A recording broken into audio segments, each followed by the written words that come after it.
So this kid, he really wants to eat people. Literally.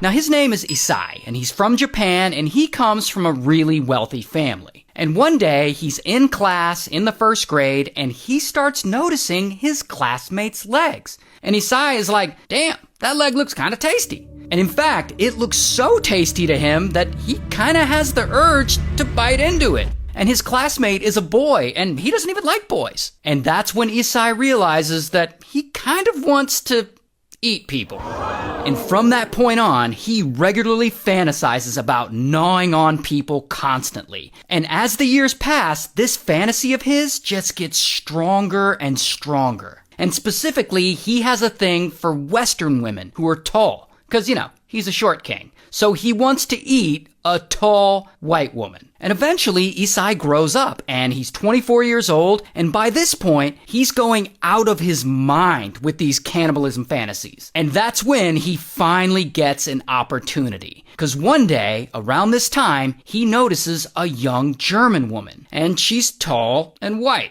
So Isai, he low-key starts to follow her around, even following her to her home. And in doing that, he notices that when the weather is warm, she leaves her bedroom window open at night. So then one night, he decides he's gonna go for it. He's gonna sneak into her apartment, cut off a piece of her, and he's gonna eat it. So he goes to her apartment, and he climbs in and he creeps through her window while she's there in her bed sleeping. So now he's in her apartment, and unfortunately for him, she hears him, and suddenly, bam, she wakes up and she starts screaming, and she freaks out and she pushes him down to the ground because, he's not very big, so she overpowers him. And Isai panics and he's like, oh shit, and he runs away. But unfortunately for him, she calls police, and police catch up to him and bam, they arrest him. And they have no idea that he was trying to eat this woman, so they just end up charging him with SA.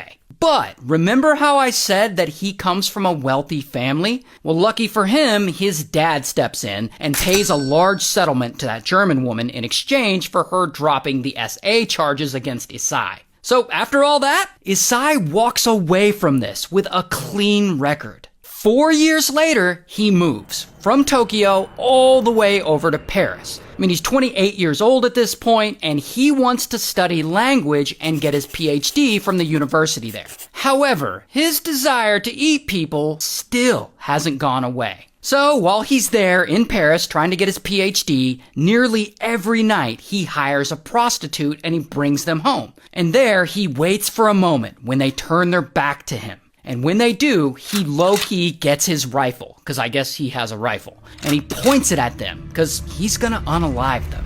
But, lucky for the prostitutes, Isai can't ever bring himself to pull the trigger. He just doesn't have the nerve. He's scared about what will happen to him if he finally does it. And so he goes through this routine night after night. He brings a hooker back to his place, points his rifle at them when they aren't looking, and every time he fails to follow through.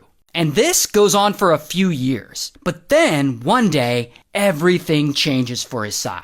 'Cause he meets this woman, Renee. And Renee is a sweet, friendly student, and she's in one of his literature classes, and she also happens to be a tall, white woman. So Isai befriends her, and at some point, he invites her over to his place so that they can work on an assignment together. Once she's there, and they're studying or whatever, she's sitting down at a table, writing. She's not paying attention to him. And that is when Isai gets his rifle, and he sneaks up behind her, and he points it right at her head. And he pulls the trigger. Click.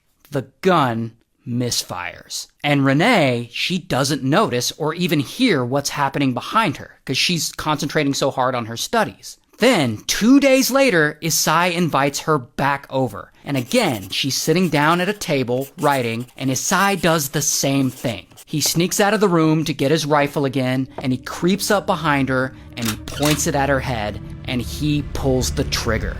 Blam! But this time, no misfire. She's unalived. And then, oddly, Isai is shocked. Like, he can't believe that he actually went through with it. So, he faints, and he falls on the floor. Moments later, he wakes up and regains consciousness. And he's like, okay, I guess I have to eat her now. And because he's a disgusting person, he essays her body, and then he proceeds to try and eat her. but he realizes his teeth aren't sharp enough, so then he has to leave the apartment and go out and buy a butcher knife. But yeah, then he eats as much of her as he can. Then, a few days later, the body, it's decomposing at this point. And he's like, shit, I gotta get her out of the apartment. So he stuffs what's left of her into 2 suitcases, then he brings those suitcases to a nearby park to dispose of them. But while he's at the park, some bystanders notice that there's a lot of blood dripping from this guy's suitcases. And it doesn't take long for people to call the police. And so, bam, they arrest Isai again. And here's a photo of him being escorted by French police. And here is another one. And Isai admits to unaliving Renee, and they throw him in jail, but it's not over. Because Isai is about to get kind of famous from all this. So he sits in jail for about 2 years waiting on his trial. Meanwhile, his rich dad pays for good legal defense, like the most expensive lawyer they could find. And ultimately, the judge finds Isai legally insane and unfit to stand trial. So they end up dropping the charges and they send him to a psychiatric facility. And eventually, he's deported and transferred to another psych facility in Tokyo, Japan. But since he had been declared legally insane and the charges had been technically dropped in France, his court documents had been officially sealed. Which means the Japanese government can't charge him with a crime because there are no legal documents to back it up. So, unfortunately, they have to let him go. Only 5 years after he murdered Renee, he checks out of the psych facility in Tokyo. And now he's free.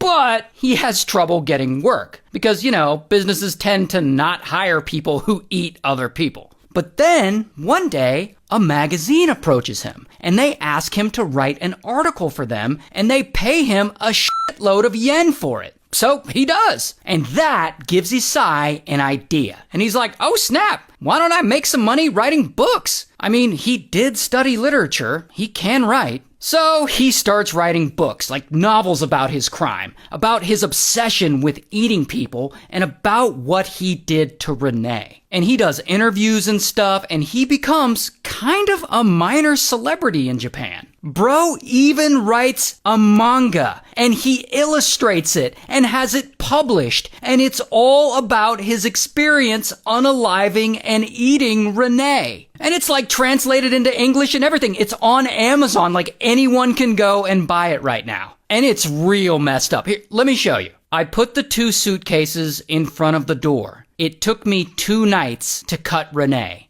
In one suitcase, there was the head, arms, and legs. In the other, the torso. Why does this exist? What the fuck, Japan? Anyway, after this, Isai doesn't eat anyone else, as far as we know. And he eventually dies from pneumonia at 73 years old. And here's a picture of him in real life.